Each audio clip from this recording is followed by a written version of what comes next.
जय हिंद। देखिए, चाइना का एक इतिहास रहा है कि वो एक कम्युनिस्ट कंट्री है और अपने देश के अंदर हो रहे विद्रोहों को दबाने के लिए अपनी जनता को मीडिया से दूर रखता है और विदेशी आक्रमण या किसी छोटे मोटे लड़ाई का सहारा लेता है ताकि वहां की देश इसे भूल सके। ऐसे ही 1962 में हुआ था। 1960 में माओ के खिलाफ वहां आंतरिक विद्रोह की संभावना हो रही थी। माओ ने इसका फायदा उठाते हुए 62 की लड़ाई थोप दी भारत के ऊपर और अक्साई चीन का एरिया कब्जा कर लिया। उसी समय इसने ताइवान के इसे क्या नाम है, अरुणाचल प्रदेश को अपना दक्षिणी तिब्बत कहता था। ऐसा नेहरू के समय हुआ था। अभी यहाँ पर सी जिनपिंग जो है, इसके समय भी बहुत तेजी से विरोध हो रहा है। चाइना में सी जिनपिंग के खिलाफ बहुत तेजी से बगावत हो रही है। इसने भी वही सहारा लिया जनता का ध्यान भटकाने के लिए। इसने भी भारत से लड़ाई थोपने के लिए कई बार अक्सर उत्साह वाले काम किए हैं। अभी हाल में इसने तवांग में घुस गया। अरुणाचल प्रदेश का जगह है तवांग घाटी। तवांग में जहाँ बोमडीला दर्रा भी है, तवांग जिला में है, वहां पे चाइनीज सैनिक ऊपर आने लगे भारतीय पोस्ट पर। भारतीय सैनिकों ले डंडा मार के कपार फाड़ दिया है सब चाइनीज सबका। एक भी भारतीय को किसी भी तरह की गंभीर चोट नहीं आई है, ना ही कोई भारतीय सैनिक शहीद हुआ है। ये हमारे रक्षा मंत्री का खुद का संसद में दिया हुआ स्टेटमेंट था। और वहीं चाइनीज मीडिया इस पर एकदम चुप है। जब चाइनीज पिटाते हैं सब ना तो एकदम चुप हो जाते हैं। आपको याद होगा जो जून 2020 पिटाया था, 6 महीना बाद बोला था कि हाँ हम लोग पिटा गए। उस सब इती होता है, ऐसा आके भाज रहा था सब, मार यहाँ पे लाठी लाठी का पार फाड़ दिया सब चाइनीज सबका। चाइना वहां से भाग निकला और अभी चाइना कुछ नहीं बोल रहा है। अपनी जनता का ध्यान भटकाने के लिए ये कभी ताइवान के ऊपर अटैक करता है, कभी ये भारत की ओर। अभी इसके जो फाइटर जहाज थे सब वो कई बार उत्तराखंड के पास में मडराने लगे सब। उत्तराखंड के पास मडराने के भी कई रीजन है। उत्तराखंड में अभी भारत और अमेरिका की सेना यहाँ बहुत करीब नंदा देवी पर्वत के पास आकर चाइना के पास युद्ध अभ्यास की। इसीलिए वो अपने ड्रोन को, और उसने सबसे बड़ा जो बमवर्षक जहाज बना है S-20 ये बमवर्षक जहाजों को भारत के सीमा के पास उड़ाते रहता है। तो भारतीय सेना भी अपनी वायु से एयरफोर्स को तुरंत एक्टिवेट कर देती है और एयरफोर्स भी ऊपर से जाके वार्निंग देने लगती है कि अगर इधर की ओर आओगे तो तुम्हारा भी इलाज कर दिया जाएगा बढ़िया से। चाइना को पता चल गया है कि भारत की अब विदेश नीति जो है काफी एग्रेसिव हो गई और ये होना भी चाहिए। हमें अपने दुश्मनों को पहचानने में क्षणिक भी देर नहीं करनी चाहिए। इंडियन एयरफोर्स अब काफी तेजी से चाइना का मुकाबला करने लगती है। चाइना के साथ समस्या ये है कि यहाँ पे तिब्बत है। तिब्बत का पठार इतना ऊंचा है कि यहाँ पे कितना भी बेहतरीन जहाज दे दीजिए, कितना भी बेहतरीन जहाज, वो अपने फुल कैपेसिटी से नहीं उड़ सकता है क्योंकि तिब्बत के ऊपर ऑक्सीजन की मात्रा बहुत कम होती है और किसी भी जहाज हो गया उसमें ईंधन जलने के लिए ऑक्सीजन की जरूरत ज्यादा होती है। तो यहाँ कितना भी बढ़िया जहाज रहेगा, यहाँ से यहाँ आने में अपनी पूरी पावर नहीं लगा सकता है। जबकि भारत का जहाज तो इधर ही रखा हुआ है यहाँ पर, इसके लिए ज्यादा उधर नहीं है, इसी को ज्यादा दिक्कत आता है। आपको पता होगा तिब्बत और हिमालय के ऊपर से कोई कमर्शियल जहाज जाते भी नहीं है सब यहाँ पे। तो इंडियन एयरफोर्स काफी एग्रेसिव में इसमें आगे बढ़ रही है। लेकिन चाइना इसे अन्य जगहों से घेरना चाह रहा है। पाकिस्तान के सहारे घेरना चाह रहा है, इधर मलक्का के सहारे, इधर तंजानिया के सहारे, तंजानिया के साथ इधर से मलक्का को इधर से, और ऐसे चारों ओर से चाइना भारत को घेरना चाह रहा है। हालांकि भारत भी इससे अब काउंटर अटैक के मूड में आ गया है। भारत अपने वायुसेना की ताकत को लगातार बढ़ा रहा है। एयर बेसेस को भारत बढ़ाया जा रहा है। अभी गुजरात में दीसा एयरबेस का शिलान्यास किया गया। यह एयरबेस बहुत जरूरी था। दीसा एयरबेस कहाँ है उससे पहले आपको पाकिस्तान के एयरबेस का आइडिया होना चाहिए। पाकिस्तान का इधर का एरिया है बलूचिस्तान, इधर उसके दुश्मन कम है अफगानिस्तान है, तो उसमें अफगानिस्तान के पास कोई उतना टेक्नोलॉजी ही नहीं है। और उसका ज्यादातर एयरबेस अगर आप देखेंगे तो ये भारत की ओर मिलेगा। ये उसने पाक ऑक्युपाइड कश्मीर है, पीओके पे कब्जा कर लिया है यहाँ पे। अब यहाँ अगर आप ध्यान देंगे तो ये पाकिस्तान के बहुत सारे एयरबेस है, जिसमें एक तो यहाँ शहबाज एयरबेस इसका बहुत प्रसिद्ध है। यहाँ F-16 जहाजें रहती हैं। शहबाज एयरबेस, सुकूर एयरबेस, यहाँ पर मीरपुर एयरबेस, ये 3 एयरबेस पाकिस्तान के बहुत ही फ्रंट लाइन की एयरबेस है भारत को आगे की ओर काउंटर करने के लिए। और एक कश्मीर के पास में आया स्कार्दू एयरबेस। ये एग्जाम में क्वेश्चन पूछते हो भैया स्कार्दू एयरबेस कहाँ, पीओके में ही है स्कार्दू। तो कुछ जगह जो है ना करंट में जब फेमस हो जाते हैं तो उससे कुछ क्वेश्चन पूछता है, इसलिए याद रखने आप है। तो यहाँ मीरपुर एयरबेस, सुकूर एयरबेस और यहाँ शहबाज एयरबेस, यहाँ पर इन एयरबेस से भारत में अंदर तक हमला किया जा सकता था।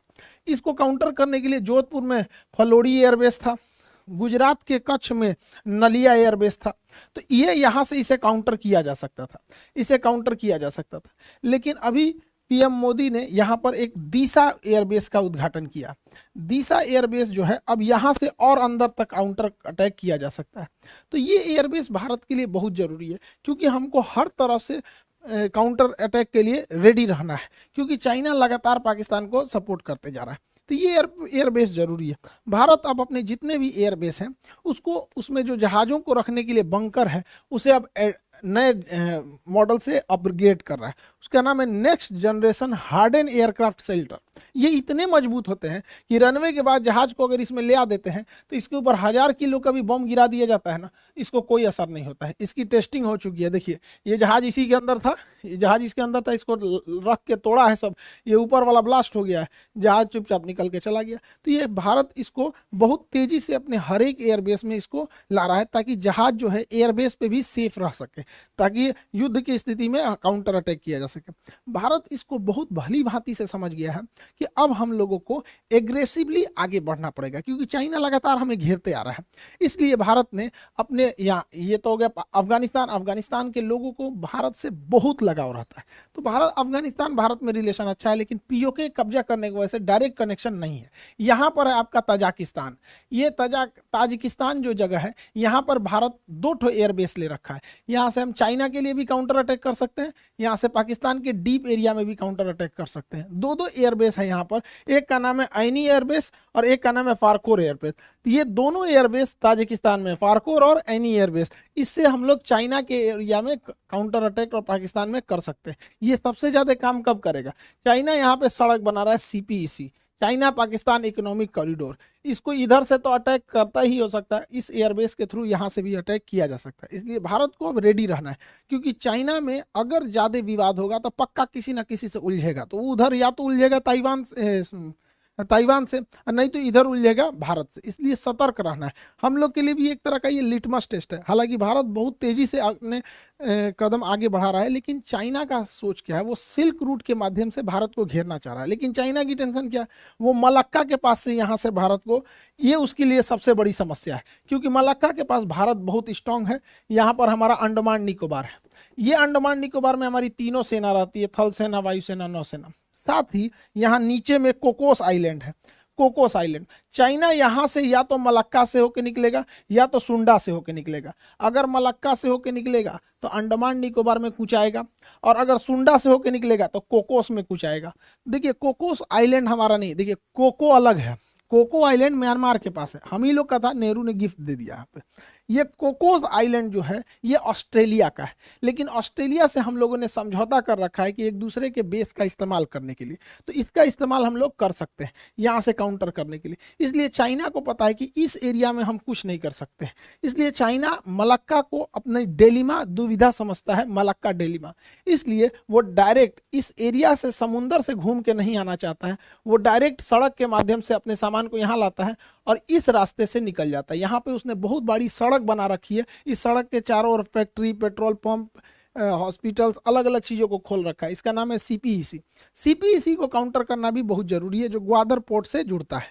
यहाँ पर सीपीईसी के लिए यहाँ पर हमको ऐनी एयरबेस और फारखोर एयरबेस यहाँ से काउंटर कर देंगे, और यहाँ ईरान का चाबहार बंदरगाह हम इसे काउंटर करके आइसोलेट कर सकते हैं। इसलिए रेडी रहने के लिए ज़रूरी है। हालांकि भारत के पास इसके अलावा भी बहुत सारी संभावना है। यहाँ पर चाइना इतना तेजी से एक्सपांड किया कि अफ्रीका का देश है जिबूती, जिबूती में इसने अपना एक सैन्य अड्डा ले लिया। अब जिबूती समुद्र का इतना पतला रास्ता है कि अगर यहाँ स्वेज नहर से कोई भी जहाज यूरोप से आएगी तो उसे जिबूती से जाना ही पड़ेगा, और जिबूती पे उसने एक भाड़े पे सैन्य अड्डा ले लिया है यहाँ पे।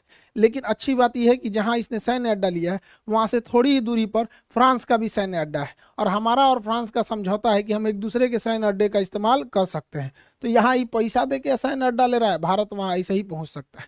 इसके अलावा जरूरी है भारत सरकार को कि यहाँ पे यमन में अभी अशांति फैली हुई है। यमन का यह सोकोत्रा आइलैंड भारत के लिए एक वरदान साबित होगा, क्योंकि अगर हमारा सोकोत्रा आइलैंड पर अब अगर प्रेजेंस बन गया तो यहाँ से हम ग्वादर बंदरगाह को काउंटर कर सकते हैं, यहाँ से हम जिबूती को काउंटर कर सकते हैं, और यहाँ से हमारी सप्लाई लाइन को भी कोई नहीं रोक सकता है।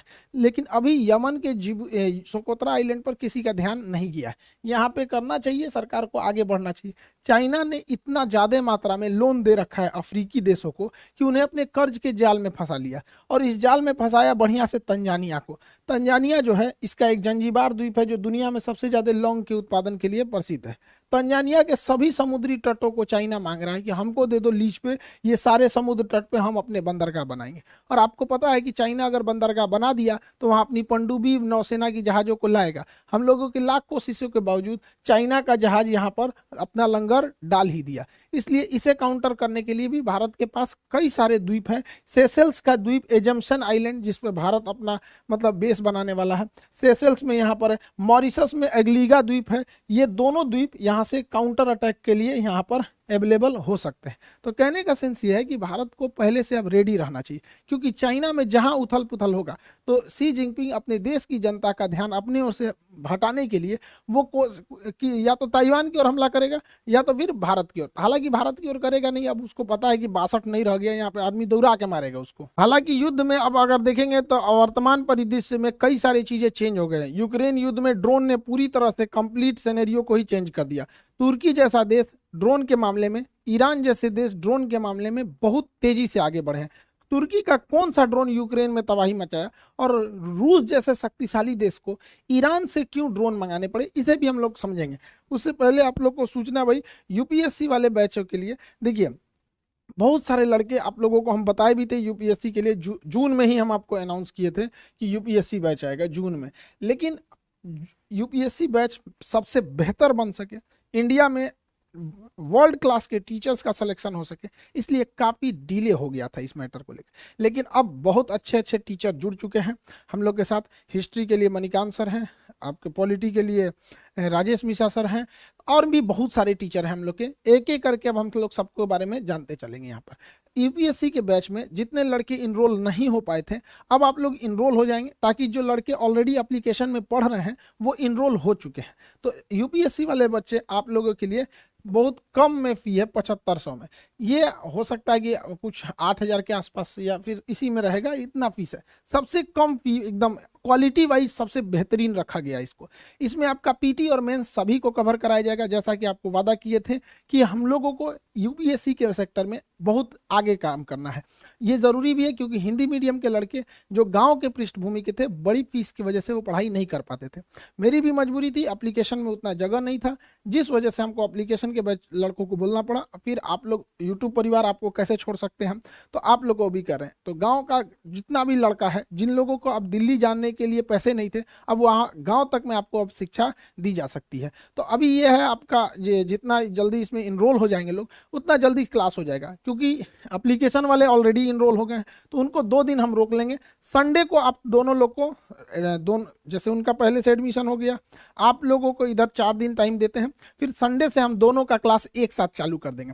तो जो लोग एप्लीकेशन पे ऑलरेडी जुड़ गए हैं, उन लोगों का क्लास संडे तक के लिए थोड़ा सा डिले किया गया, ताकि इन लोगों को भी एक साथ जोड़ के क्लास को आगे प्रोसीड किया जा सके। तो संडे से तक आप लोग को टाइम है। आप यूपीएससी में जितने नए लड़के हैं जुड़ेंगे, और एक एक करके आपको सारे टीचर से हम इंट्रोड्यूस कराते रहेंगे। आप लोगों को भी बहुत मजा आने वाला है। अब यूपीएससी में क्या है कि अब फीस कम होने की वजह से बहुत नॉर्मल फीस कर दी है। पहले आप जाएंगे तो 2-2.5 लाख रुपए फीस पड़ती है दिल्ली में।